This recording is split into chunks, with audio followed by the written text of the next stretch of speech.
आप नोटिस कर रहे होंगे कि यूके कहीं भी नजर नहीं आता। पूरी दुनिया में जब भी कोई इंटरनेशनल डिस्कशंस होते हैं, कुछ भी इंपॉर्टेंट चीजें होती है, जैसे कि इजराइल का साथ अमेरिका दे रहा है, हालांकि यूके का बहुत बड़ा हाथ है अमेरिका जो इजराइल का बनने में यूके का अमेरिका से ज्यादा बड़ा हाथ है। लेकिन अभी फिलहाल यूके इज स्टैंडिंग साइलेंट, क्योंकि जो जितनी चीजें हो रही ना दुनिया में, ऑलमोस्ट यूके का रचाया हुआ गेम है। आज जो चीजें हो रही है ना, यहाँ पे यूके सब जगह खेल चुका है। यहाँ पे खेल के अब वो बैठ के देख रहा है, वो सीनियर प्लेयर होके बैठ के देख रहा है। Now he is interested only in watching. जैसे कि जिन कंट्रीज में यूके ने रूल किया, वहां पे यूके ने कॉमनवेल्थ बनाया, और कॉमनवेल्थ हर 4 साल में मीट करता है as a international Commonwealth Games, और वहां पे यूके मेन लीड होता है और वो आके बैठ के देखता है। मैंने जिन पे रूल किया था ना, सारे आके यहाँ पे खेल रहे हैं। सोशल मीडिया पे और कुछ न्यूज चैनल्स पे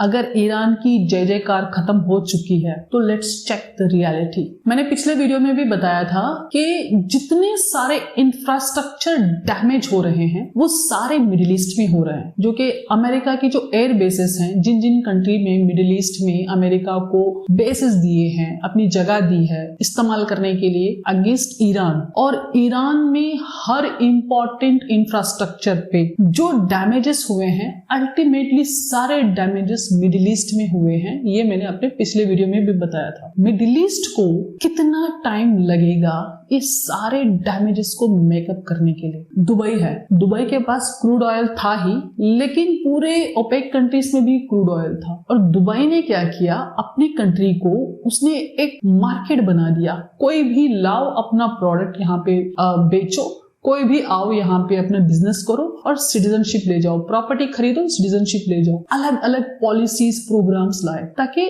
जितने सारे कंट्रीज हैं, वर्ल्ड के जितने सारे दूसरे कंट्रीज हैं, वो सारे उसको अट्रैक्ट हो। वहां पे बड़ी बड़ी बिल्डिंग्स बना दी, अच्छा खासा इंफ्रास्ट्रक्चर क्रिएट कर दिया, जॉब्स क्रिएट कर दिए, मार्केट बना दिया, पूरी दुनिया भर का सोना ले जाके दुबई में रखा। दुनिया भर के शानदार हीरे, जवाहरात, सोने, चांदी सब कुछ दुबई में मिलता है आजकल। कसिनोज बना दिए, पब्स बना दिए, क्लब्स बना दिए। दुनिया का हर नायाब खाना, हर शानदार, हर एक चीज, हर एक कपड़ा, हर एक जेवर, कॉस्मेटिक्स, हर एक चीज, दुनिया भर की गाड़ियां, घोड़े, पता नहीं क्या क्या सब कुछ लाके रख दिया दुबई में। वो अपनी कंट्री को एक मार्केट बना के प्रोजेक्ट कर रहा है, क्योंकि हर कोई जाए, टैक्स फ्री है, वीजा फ्री है, आप जाओगे तो रहोगे कहीं ना कहीं, कुछ तो खाओगे, और वो रहोगे तो पैसे देके रहोगे, खाओगे तो पैसे देके खाओगे, कुछ खरीदोगे तो अगेन पैसे देके खरीदोगे। तो अल्टीमेटली जो भी पैसा जाएगा, जो भी वहां पे जाएगा, वही तो रेवेन्यू देता है गवर्नमेंट को। अब वीजा फ्री, टैक्स फ्री, फलाना फ्री, ढिमकाना फ्री। अब मान के चलो दुबई कोई गया,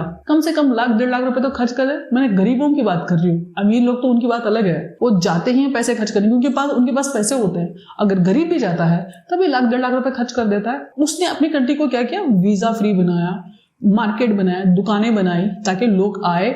बुर्ज खलीफा एक बिल्डिंग है, उसमें बहुत सारे मॉल्स हैं, उसमें बहुत सारे ऑफिसेज हैं, एक बिल्डिंग है, लेकिन लोग जाते हैं बुर्ज खलीफा को देखने के लिए, क्योंकि वो दुनिया की सबसे लंबी बिल्डिंग है। बस बिल्डिंग बना दिया ताकि उसको देखने के लिए लोग आए। लोग जाते हैं देखने के लिए, और बहुत सारे लोग जाते हैं देखने के लिए। ऐसा नहीं कि कोई इक्का दुक्का जाता है। और जो भी दुबई जाता है वो बुर्ज खलीफा देखने जरूर जाएगा और वहां पे जाके फोटो जरूर खिंचवाएगा। एक कंट्री को डेवलप करने के लिए, एक कंट्री को हर किसी को फ्रेंडली बनाने के लिए ये पूरे मार्केटिंग स्ट्रेटेजीज होती हैं, और ये कंट्री के इकोनॉमिक पॉलिसीज होती हैं। जैसे सऊदी अरब के पास कुछ है नहीं, ओपेक कंट्री के अंडर में आता है मिडिल ईस्ट में। पेट्रोलियम क्रूड ऑयल था, उसके पास कुछ और था ही नहीं, कुछ भी नहीं था। उसको बोलते हैं डज इकोनॉमी, जो सिर्फ एक प्रोडक्ट पे डिपेंडेंट है। जो जितने सारे मिडिल ईस्ट है, इनके पास कुछ भी नहीं है बेचने के लिए सिवाय क्रूड ऑयल के, और क्रूड ऑयल और पेट्रोलियम प्रोडक्ट के, पेट्रोल के और क्रूड ऑयल के जो प्रोडक्ट्स हैं उनको, बस उसके अलावा इनके पास कुछ भी नहीं है।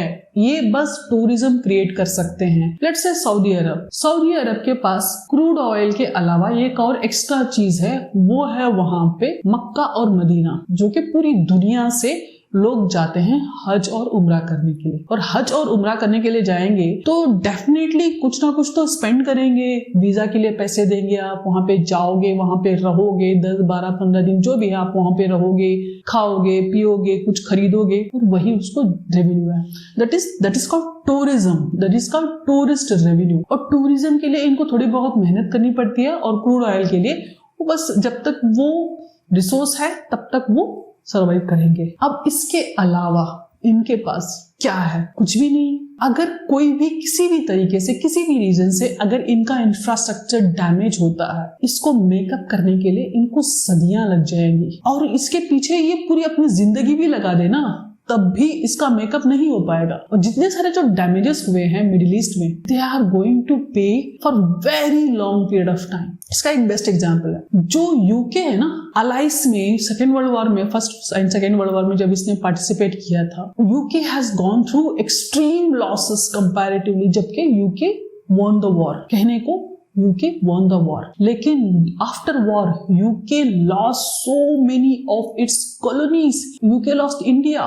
Second World War के बाद UK lost India as well. और उसके बाद UK was in huge debt with America. 2015 में उसने अपना debt पे किया था completely. आप नोटिस कर रहे होंगे कि यूके कहीं भी नजर नहीं आता। पूरी दुनिया में जब भी कोई इंटरनेशनल डिस्कशंस होते हैं, कुछ भी इंपॉर्टेंट चीजें होती है, जैसे कि इजराइल का साथ अमेरिका दे रहा है, हालांकि यूके का बहुत बड़ा हाथ है अमेरिका जो इजराइल का बनने में यूके का अमेरिका से ज्यादा बड़ा हाथ है। लेकिन अभी फिलहाल यूके इज स्टैंडिंग साइलेंट, क्योंकि जो जितनी चीजें हो रही ना दुनिया में, ऑलमोस्ट यूके का रचाया हुआ गेम है। आज जो चीजें हो रही है ना, यहाँ पे यूके सब जगह खेल चुका है। यहाँ पे खेल के अब वो बैठ के देख रहा है, वो सीनियर प्लेयर होके बैठ के देख रहा है। Now he is interested only in watching. जैसे कि जिन कंट्रीज में यूके ने रूल किया, वहां पे यूके ने कॉमनवेल्थ बनाया, और कॉमनवेल्थ हर 4 साल में मीट करता है as a international Commonwealth Games, और वहां पे यूके मेन लीड होता है और वो आके बैठ के देखता है। मैंने जिन पे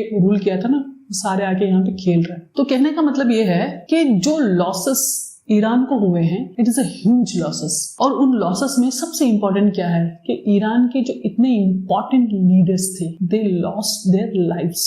ईरान के इंपॉर्टेंट लॉसेस में we will see the important leaders what Iran has gone through. The supreme leader of Iran, Ali Khamenei, supreme leader of Iran, died on 28 February 2026, killed in airstrike. Rear Admiral Ali Shamkhani, Secretary of the Iranian Defense Council. Major General Mohammad Pakpour, Commander of the Islamic Revolutionary Guard Corps. Major General Abdul Rahmani Musawi, Chief of the General Staff of the Iranian Armed Forces. Brigadier General Aziz Nasir Zadeh, Ministry of Defense and Armed Forces Logistics. Brigadier General Hussein Jabal Amelian, Chairman of the Organization of Defense Innovation and Research.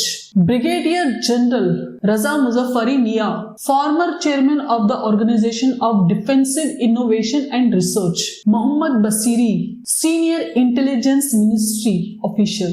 Yahya Hussaini Panjaki, Deputy Minister of Intelligence for Israel Affairs, Head of Directorate for Internal Security of Ministry of Intelligence and Security. Brigadier General Mohammad Shirazi, Head of the Military Office of the Supreme Leader. Brigadier General Saleh Asadi, Deputy for Intelligence of the Armed Forces General Staff and Head of Intelligence Directorate, Khatamul Anbiya Central Headquarters. Brigadier General Mohsin Darebagi, Deputy for Logistics and Support, General Staff of the Armed Forces of the Islamic Republic of Iran. Akbar Ibrahim Zadeh, Deputy Head of the Office of the Commander-in-Chief. Major General Ghulam Reza Razian, Commander of the Islamic Republic of Iran Police Intelligence Organization. Brigadier General Bahram Hussaini Mutlaq, Head of Planning and Operations for the General Staff of the Armed Forces. Brigadier General Hussaini Ali Tajik, Head of the Logistics Department of the Armed Forces General Staff. Mohsen Mahdavi Kalate, Deputy Minister of Intelligence. Ali Hashmi, Deputy Commander of the Islamic Revolutionary Guard Corps Sahibul Zaman in Isfahan. Mohammad Reza Sakhafifar, Special Assistant Supreme Leader Ali Khamenei. Asadullah Badfar, Head of the Paramilitary Basij Forces General Staff of the Iranian Armed Forces. Ismail Degan, Senior Commander of the Islamic Revolutionary Guard Corps Aerospace Forces. Akbar Ghaffari, Deputy Minister of Intelligence. Naqi Mahaddesiniya, Head of the Clergy Affairs of the Islamic Revolutionary Guard Corps in East Azerbaijan. Major General Abul Qasemi Babain, Chief of Staff of the Khatamul Anbiya Central Headquarters. Brigadier General Abdullah Jalali Nasib, Senior Officer of Khatamul Anbiya Emergency Command's Intelligence Branch. Brigadier General Ali Larijani, Secretary of the Supreme National Security Council. Brigadier General Ghulam Reza Sulaimani, Head of the Paramilitary Basij Forces. Brigadier General Ismail Ahmadi, Head of Intelligence for the Paramilitary Basij Forces. Ali Reza Bayat, Deputy of Internal Security of the Supreme National Security Council. Murtaza Larijani, Assistant for Internal Security of the Supreme National Security Council. Ali Betani, Deputy Secretary of the Supreme National Security Council. Qasim Qureshi, Deputy Head of the Paramilitary Basij Forces. Azim Ismaili Khusraobadi, Deputy Commander of the Paramilitary Basij Forces. Ismail Khatib,